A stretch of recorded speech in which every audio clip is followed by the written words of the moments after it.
dear friends, here we are, live or on demand. I'm here with you from the Spirit Society of Richmond in Richmond, Virginia, with another study from the book Green Light by the Spirit under Luiz through the mediumship of Francisco Cândido Xavier. What a blessing to be with you. Happy New Year. Happy today if you're watching this later in a different year, in a different time. This is our first chapter of the year, chapter 47. And we have a few more to go. I did not do them in there's 1, 2, 3 more chapters before we are done with this study. The playlist is linked below, so you can always have it the playlist to the YouTube channel because it's the easiest one to use for you to listen to it for the different chapters over time that we've done. And today we're going to be talking about visits to those who are ill or who are sick. Let's say at some point in our lives, we will become ill. We'll become ill to the point that we are able to care for ourselves in our homes or care for our loved ones in our homes. Perhaps we'll be ill that we have to go to a facility, to a hospital, somewhere that a higher level of care is needed. So how do we behave in those situations? The beauty of this book, Green Light, is that André Luiz give us tips, tricks, very practical advice on how to be, because we are lacking that today. You were brought here to listen to those who are sick. As we are in the phase tail end, hopefully, of this pandemic, based on the numbers, we'll never know. But we've passed 3 years, we lived through a situation where we have the possibility of being ill. COVID still out there, so is the flu, so is RSV, so are other diseases that are not necessarily contagious in that manner, but cancers, different surgeries that are needed, all manners of issues with our physical body. You and I are spirits living on the earth, incarnated, linked per spiritual molecule to per spiritual molecule to our physical bodies. At some point, we may experience the need of visiting someone who is ill or will be ill ourselves. So hopefully they will give us an idea of how to be when we're ill, or what can we do to help others help us when we're ill. Then we can also, when we are the guests, when we're visiting, we can be of service, because it's all about helping one another to be better. So he says, visiting a sick person demands tact and comprehension. So visiting someone's an act of service. We are going there. We have our spiritual companions with us. We need to understand this process of disease and illness. Why do we want to be there? Why are we visiting? Is out of convention, out of curiosity, out of care and concern? And how can we serve once we are there? So we have to understand that even pain, as André Luiz brings to us in a separate book, pain can be a vehicle. Pain is a vehicle for you and I to learn, to evolve, to grow, to atone.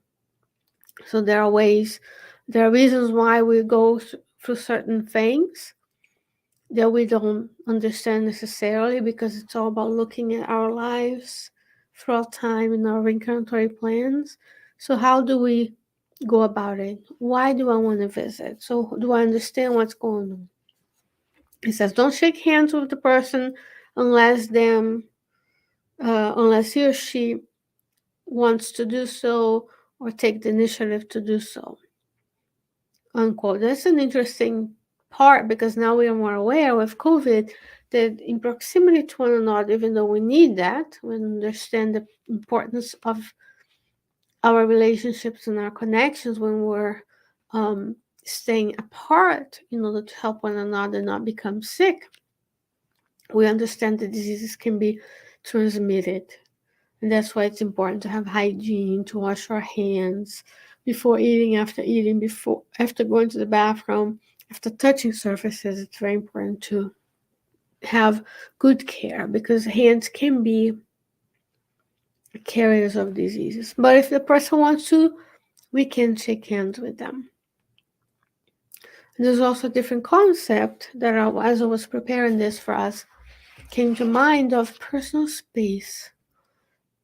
Respecting that if someone is ill, she or he may not be wanting to touch your hands or get a hug or be taken. Sometimes the body needs that rest, and we need to respect people's personal space and consent to that kind of interaction. It's a very important concept for us to think of. So she said, let's say you're going to someone's house, the sick person. This is I'm playing. I'm putting a picture in your mind. You go to someone's home. They're sequestered in their room, resting, and you come to visit their homes. And under Luiz will say this phrase, quote, if you're not spontaneously called to see the sick person, to visit with them, do not insist on it and accept the reason that is unspoken that prevent your contact with them, unquote. Again, not imposing ourselves. Maybe they didn't have a good night or a good day. Maybe that's a time where they're having some physical manifestations of the disease that are unpleasant. So when we go to someone's home and then they're ill, we don't force our presence in them. We go and visit, we show that we care, we talk to the caregivers, and if the person doesn't want to see you or us, then we accept it.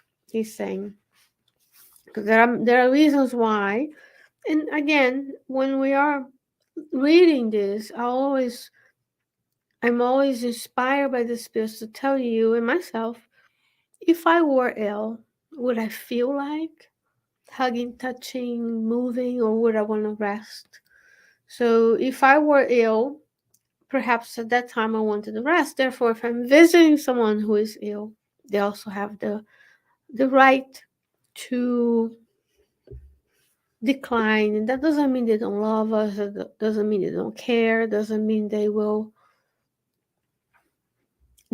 want to be around. It just means that's not the right time. That goes for all factions of life. So says any kind of chat or conversation in the presence of a sick person must be carried out with control and discernment. Avoid talking about illnesses, symptoms, other people's sufferings, and upsetting issues, unquote. Two phrases in one comment. Sometimes we go and we're not aware that we are saying things that are inappropriate. A lot of people are saying things through, the spirits are saying things through them and they don't realize. How do I know that? From the book Verde. I came back from Brother Jacob. In his own funeral, he's there. He had merit. He was watching the funeral. And a lot of people are commenting about his things, how he was, how he wasn't in the funeral. And we do that when we visit people in their homes, in their hospitals. Hopefully, if we are ill, we're not going to people's homes and we're not bringing ill people into our homes unless we're their caregivers and we can do something good, right? We don't spread disease. We want to be helpful. So he says, don't talk about symptoms, diseases, other people suffering. When the person is suffering, how would you feel if you were suffering and then people start talking? Well, you think you have it? We do that. We're trying to one up, right? Oh, do you think your suffering is hard? And when I was sick in 19 whatever, this happened to me. That's not helpful. And that's why he starts by saying conversations need to be controlled and discerning. Is it the right thing to say? Is it true? Is it helpful? Or instead of, what we could do is we can pray with the person. We can see if there's anything the family needs or that person needs. It's a lot of us who need a lot of different things, even in materially speaking. There's a lot of people living in poverty. They could use our help. A lot of people who don't have material poverty but have spiritual poverty. So what about we take a book like this, Living Spring, the Gospel, and we read with them, we pray with them, and we wish that God's will be done. Right? Now he's saying, let's for illnesses that take a long time. He says, in case of prolonged treatments, a fraternal card of flowers can sometimes substitute for the impossibility of being present constantly with the sick one. It constitutes a great spring of positive vibrations, something that goes overlooked by us. Sometimes someone is under a long course of treatment, let's say a stroke, cancer, an accident, a chronic illness that debilitates them in some way. Then, instead of just visiting, perhaps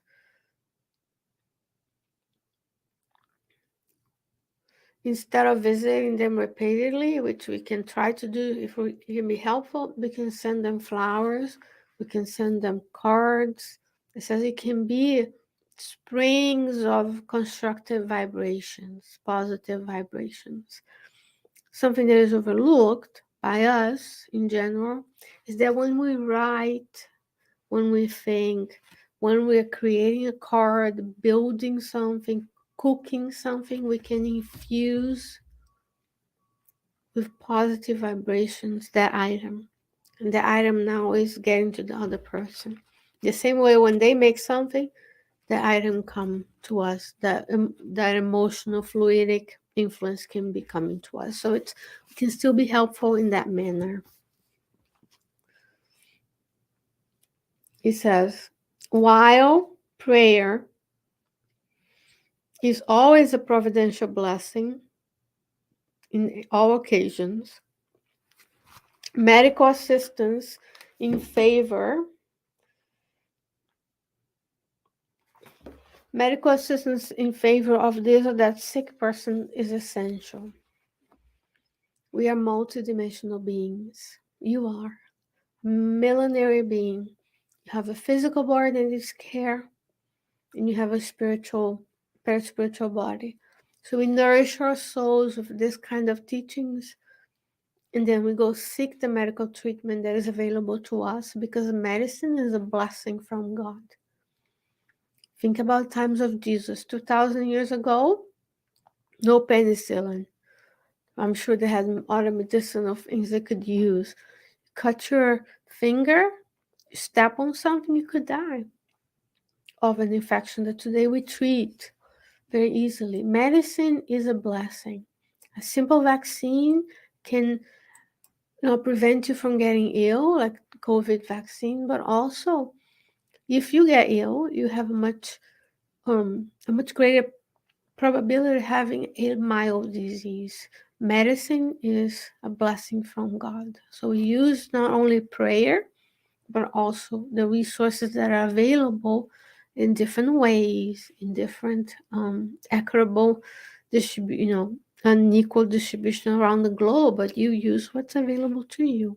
One day on the earth, due to the law of progress, due to the law of progress of the world, right? As we hear, we learn on the spirit, on the gospel according to spiritism, earth will be a celestial planet one day.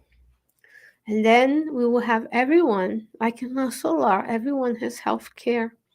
Everyone receives the medical, spiritual treatment that they need. Everybody has housing. Everybody works in certain one manner or other, right?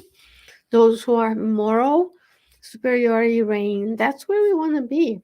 And that's just not solar. Imagine in celestial worlds, where the body, as we know from the Spiritist magazine of Kardec's time, where in Jupiter, that's like it. The body doesn't perish from the things that we have here on the earth.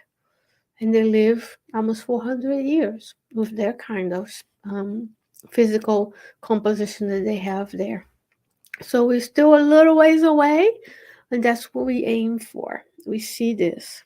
We do the prayer, spiritual treatment, we listen to and read good literature, we nourish our bodies well, and then we seek the medicine. It says, do not use loud voices while staying in the hospital or in the room of a sick person. How many people go visit? I work in the hospital.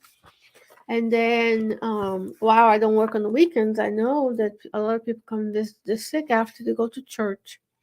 And you might as well think there was a party in their rooms because they're loud, they're excited to see the person who is ill, but then they forget that there's other people ill as well that may not be recuperating. So he says, don't be loud, be quiet, be calm, be controlled on what you say and you don't say. It's not the time to gossip about family and bring up the things of the world that are bothering us, right? It's always about mindfulness and compassion and empathy. The same way who wants a bunch of loud people visiting you when you're ill, when the physical body is not feeling well, right?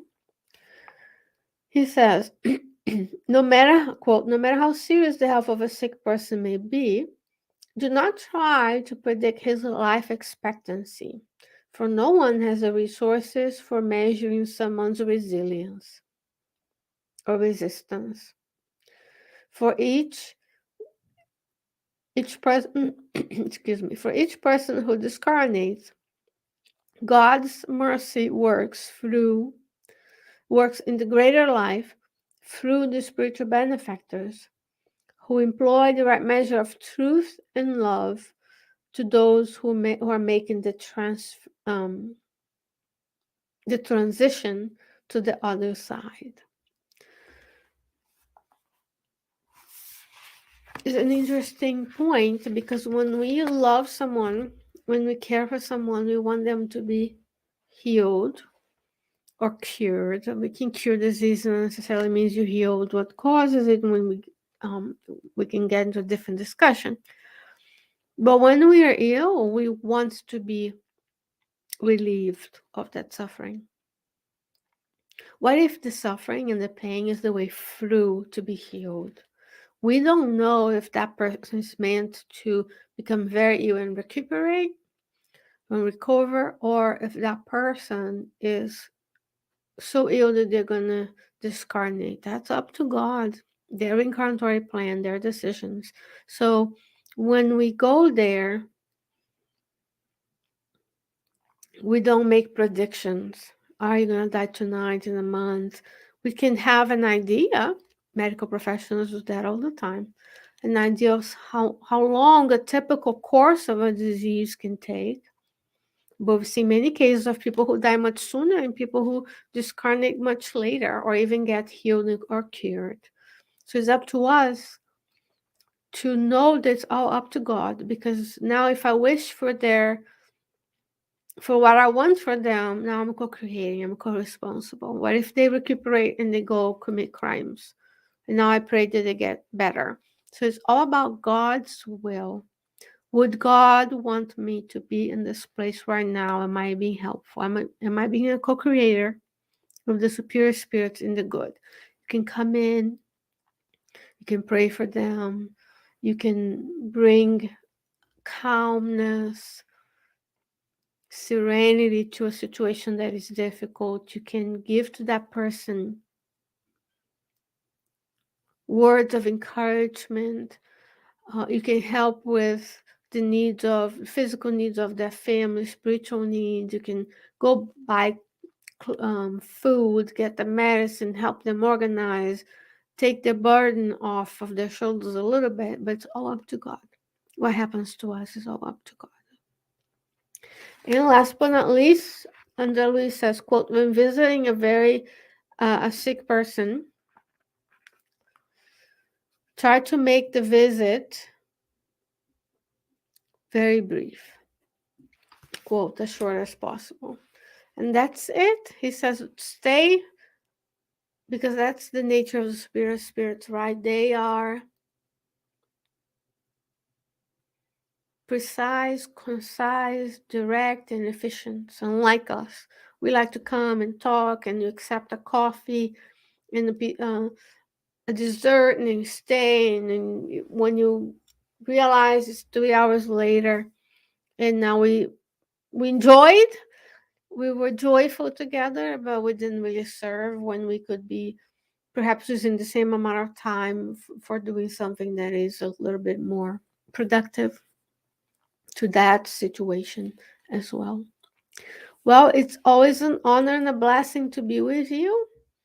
This journey together through the book Green Light by the Spirit under Luiz, through the mediumship of Francisco Cândido Xavier. Remember to like, subscribe, share, because then other people can be offered this content from Kardec Radio and the Spirit Society of Richmond, so they know what to do if they had someone ill to visit, and other topics as well. Let's spread the good news of the Christ and the promised consoler as well. God willing, I'll be back with you another time next week. Until then, stay well, stay safe. Again, Happy New Year. Bye bye.